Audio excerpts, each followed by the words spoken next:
जब फावड़े से कटकर हुई नाग की मौत और फिर 3 घंटे बाद उसकी नागिन ने जो किया उसे आज तक कोई भुला नहीं पाया। दोस्तों कहते हैं नाग नागिन का जोड़ा अगर कहीं भी दिख जाए तो उसे मारना तो दूर छूना भी नहीं चाहिए, क्योंकि कहते हैं नागिन अपने मरे हुए नाग की आंखों में देखकर यह पता लगा लेती है कि उसके नाग को उससे जुदा करने वाला कौन है। नागिन जब तक अपना बदला पूरा ना कर ले तब तक वह चैन से नहीं रहती। ऐसा ही कुछ हुआ छत्तीसगढ़ के एक छोटे से गांव कमरिया में, जहां पर सत्यप्रकाश नाम के एक व्यक्ति से एक नाग की मौत हो गई। और फिर जो उसके साथ हुआ उसे देखकर आपके भी रोंगटे खड़े हो जाएंगे। दोस्तों आगे बढ़ने से पहले आपसे एक छोटी सी रिक्वेस्ट है कि वीडियो को लाइक कर दें और कमेंट में हर हर महादेव जरूर लिखें। दोस्तों छत्तीसगढ़ में कमरिया नाम का एक छोटा सा गाँव है, जहां पर अपने नाग की मौत पर नागिन ने ऐसा कारनामा किया जिसे देखकर हर किसी के पसीने छूट गए। दोस्तों गांव में खेत ही खेत होते हैं, जिसमें वहां के लोग खेती बाड़ी करके अपना पालन पोषण करते आते हैं। दोस्तों एक दिन एक नाग नागिन का जोड़ा उस गांव में भ्रमण करते हुए वहां के खेतों में पहुंच गया। 3 दिन तक वह जोड़ा खेत के चक्कर लगाता रहा। कई लोगों ने तो उन्हें देखा भी और उनके मन में इनका डर भी बैठ गया। ऐसे में कुछ लोगों को खेतों में जाने से डर लगने लगा, लेकिन 3 दिन बीत जाने के बाद लोगों को वो नाग नागिन का जोड़ा खेत में नजर नहीं आया। फिर वह सभी लोग अपने अपने काम में जुट गए। एक दिन सत्यप्रकाश ने अपने खेत में फावड़े से काम कर रहा था, तभी वह नाग नागिन एक दूसरे से बिछड़ गए और नाग अकेले नागिन को ढूंढने लगा।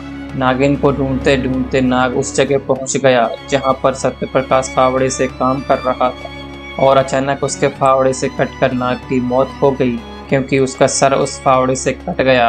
यह देखकर सत्यप्रकाश के पसीने छूट गए और वह जोर जोर से चिल्लाने लगा। सभी खेत में काम करने वाले लोग वहां इकट्ठा हो गए। सत्यप्रकाश ने घबराते हुए बताया कि अपना काम कर रहा था मैं, तभी अचानक से यह नाग मेरे फावड़े में आकर कट गया और उसका सर भी कट गया। फिर उनमें से एक व्यक्ति बोला, हमारा काम खेती करना है, यह नाग नागिन का खेतों में आना और हमारे फावड़े से कटकर मर जाना तो मामूली सी बात है।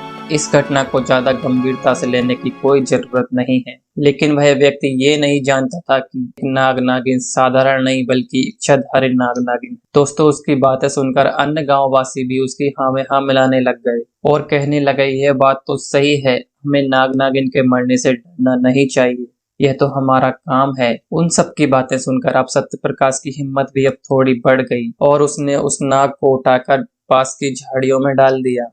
दोस्तों यही उसकी जिंदगी की सबसे बड़ी भूल थी, क्योंकि वह इस बात से अनजान था कि वह एक इच्छाधारी नाग है और उसकी नागिन भी इच्छाधारी ही होगी। रात का समय हो रहा था और ऐसे में सभी लोग वहां से चले गए और अपने अपने घर जाकर आराम करने लगे। वहीं सत्यप्रकाश बेफिक्र होकर अपने घर जाकर खाना खाकर सो गया। लेकिन वह नागिन शांत कहाँ रहने वाली थी। वो अपने नाग का बदला लेने के लिए उस दिन उसकी मौत के 3 घंटे बाद वो नागिन उसके गांव में आ गई और सत्यप्रकाश को घर में ढूंढते हुए गांव वालों के घर में घुस गई। जैसे ही 2 घरों में लोगों को डसा तो पूरे गांव में हड़कंप सा मच गया। सभी लोग चिल्लाते हुए गांव के बाहर एकत्रित हो गए। फिर वह नागिन गांव के महादेव जी के मंदिर में चोटी पर जाकर बैठ गई और देखते ही देखते उसने एक विशाल रूप धारण कर लिया। वो दिखने में बहुत ही डरावनी सी हो गई। उसका ऐसा रूप देखकर वहां मौजूदा लोगों के पसीने छूट गए। उसको शांत करने के लिए मंदिर के पुजारी ने मंत्र का उच्चारण जोर जोर से करना शुरू कर दिया। कुछ ही देर में वह नागिन अपने साधारण रूप में परिवर्तित हो गई और मंदिर से उतरकर दूर जाने लगी। वो पूरी तरह से शांत होकर अपने रास्ते चली गई। फिर पुजारी को सत्यप्रकाश ने अपने साथ घटी घटना को बताया, क्योंकि सत्यप्रकाश को संदेह था कि शायद यह सब उसकी वजह से ना हो रहा हो। पुजारी ने सत्यप्रकाश से कहा कि तुमने नाग को अनजाने में मारा है, लेकिन उसकी झाड़ियों में फेंक देना है तुम्हारी सबसे बड़ी भूल। अब तुम्हारी जान की दुश्मन वो नागिन बन चुकी है।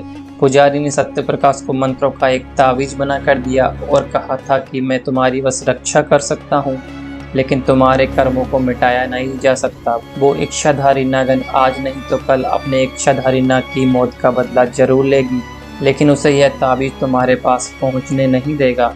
दोस्तों सत्यप्रकाश की उम्र 73 साल की है, लेकिन वो तावीज को हमेशा अपने पास रखते हैं, इसीलिए वो आज तक उस नागिन के गुस्से से सुरक्षित हैं। दोस्तों हमें बेवजह किसी भी जीव को जानकर हानि नहीं पहुंचाना चाहिए, लेकिन गलती से ऐसा कुछ हो जाए तो विधि विधान से उसका अंतिम संस्कार जरूर करना चाहिए। सत्य प्रकाश ने नाग का अंतिम संस्कार नहीं किया, यही उसकी सबसे बड़ी गलती थी। उसने यूं ही झाड़ियों में फेंक दिया, जबकि उसका आदर सत्कार के साथ अंतिम संस्कार करना चाहिए था। दोस्तों, इसी बात पर सच्ची श्रद्धा से कमेंट में एक बार जयकारा हो जाए, बोलो हर हर महादेव। दोस्तों, वीडियो अच्छी लगी हो तो वीडियो को लाइक और चैनल को सब्सक्राइब जरूर कर लें। हम फिर मिलेंगे एक नई वीडियो में। तब तक बोलो हर हर महादेव।